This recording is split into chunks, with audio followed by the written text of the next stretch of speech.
আসসালামু আলাইকুম ভিউয়ার্স, এখানে কিছু গোলাপ ফুলের পাপড়ি দেখতে পাচ্ছি।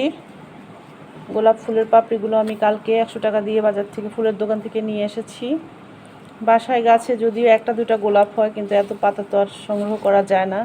এই পাপড়িগুলো দিয়ে আমি শুকিয়ে চা বানাবো, চা খাওয়ার জন্য।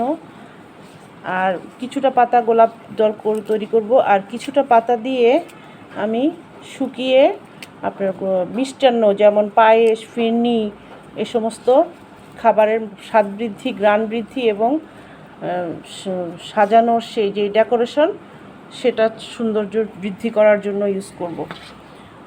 এটা যদিও পৃথিবীর অনেক দেশে গোলাপ ফুলের পাপড়ি থেকে চা তৈরি হয়, কিন্তু আমাদের দেশে এর প্রচলন নেই। কিন্তু চা, গোলাপ ফুলের পাপড়ি কেন, যেই কোনো ফুলের পাপড়ি দিয়েই চা তৈরি করে খায় পৃথিবীর অনেক দেশে, যদিও আমাদের দেশে এখনও অত বেশি জনপ্রিয় হয়নি। আপনারাও ট্রাই করে দেখতে পারেন। খুবই সুন্দর একটি জিনিস,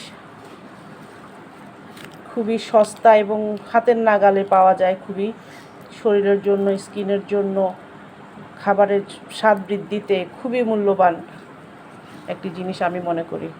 আপনারাও ট্রাই করে দেখতে পারেন। ভালো থাকেন। আসসালামু আলাইকুম।